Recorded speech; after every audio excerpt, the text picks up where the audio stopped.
Hello everyone, welcome to Shrabani's recipe. খুবই মজাদার একটা ডিম চপের রেসিপি শেয়ার করব আজ। সহজভাবে রেসিপিটি তৈরি করে দেখিয়েছি, আশা করছি আপনাদের ভালো লাগবে। চলুন দেখে নিই আমাদের আজকের এই ডিম চপের রেসিপি। ডিম চপ বানানোর জন্য এখানে আমি 3টে ডিম সিদ্ধ করে খোসা ছাড়িয়ে নিয়েছি। এখন এই ডিম 3টে আমি কেটে নিচ্ছি।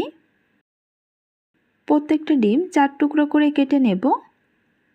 তবে আপনারা চাইলে একটা ডিম দিয়ে 2টো করে চপ তৈরি করে নিতে পারেন। আমি এখানে একটা ডিম দিয়ে 4টে করে চপ তৈরি করে নেব।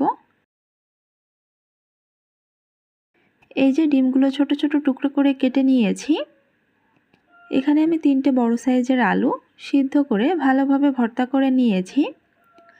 এখন এখানে নিয়ে নিচ্ছি আগে থেকে ভেজে রাখা পেঁয়াজ, হাফ কাপ পেঁয়াজ সর্ষের তেল দিয়ে ভেজে নিয়েছি। নিচ্ছি 3টে ভাজা শুকনো মরিচ। শুকনো মরিচের বোটাগুলো ফেলে দিচ্ছি।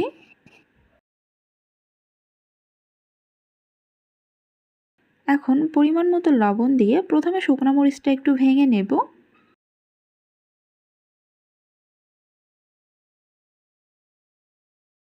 বেশ কিছুটা পরিমাণ সর্ষের তেল দিয়ে দিচ্ছি। এখন এই সব কিছু একসাথে ভালোভাবে মেখে নেব। এই যে আলুটা আমি খুব ভালোভাবে ভর্তা করে নিয়েছি।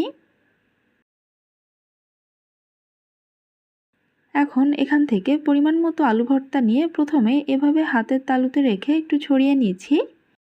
এবার মাঝ বরাবর এক টুকরো ডিম বসিয়ে দিচ্ছি। আলু দিয়ে ডিমটা ভালোভাবে ঢেকে নিতে হবে। এজন্য আমার যতটুকু আলু প্রয়োজন সেই হিসাবেই এখানে আলুটা নিয়ে নিচ্ছি। চারি সাইড থেকে আলু নিয়ে এভাবে করে ডিমটা আমি ঢেকে দিচ্ছি।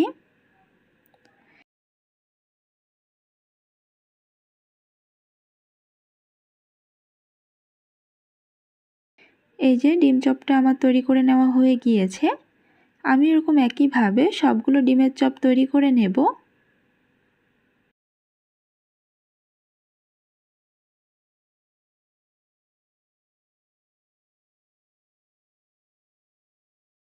এখানে একটা বাটিতে 2টো ডিম ভেঙে নিয়েছি। ডিম দুটো আমি ভালোভাবে ফেটিয়ে নিচ্ছি। এবারে এই ফেটিয়ে রাখা ডিমের ভেতর একটা ডিমের চপ দিয়ে দিচ্ছি। ডিমের এই মিশ্রণের ভেতর ডিমের চপটা প্রথমে ভালোভাবে ডুবিয়ে নেব। এবার এই ডিমের চপটা ব্রেড ক্রাম্বসের ওপর দিয়ে ভালোভাবে কোট করে নিচ্ছি।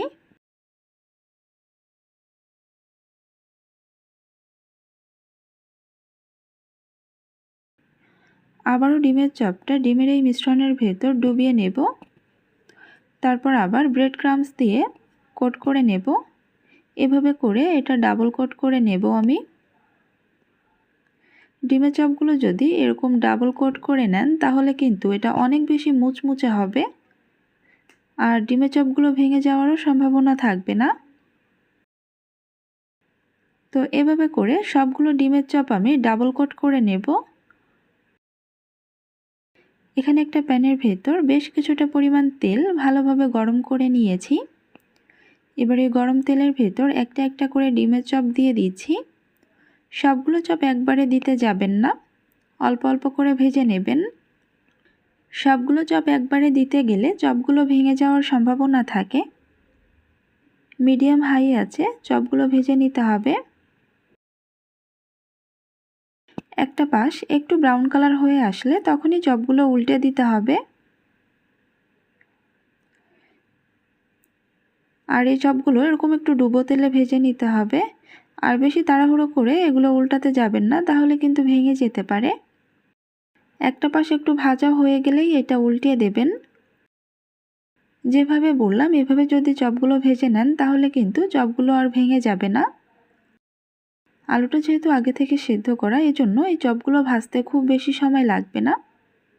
চুলা আঁচটা যদি লোতে রেখে ভাজতে যান তাহলেও কিন্তু ডিমের চপগুলো ভেঙে যাওয়ার সম্ভাবনা থাকে। ডিমের চপগুলো ভেজে নেওয়া হয়ে গিয়েছে, এখন এটা তেল ঝরিয়ে উঠিয়ে নিচ্ছি।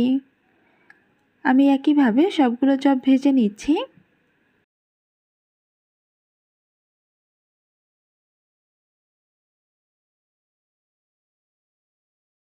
আমি একটা চপ একটু আপনাদের দেখিয়ে দিচ্ছি এটা কেমন হয়েছে।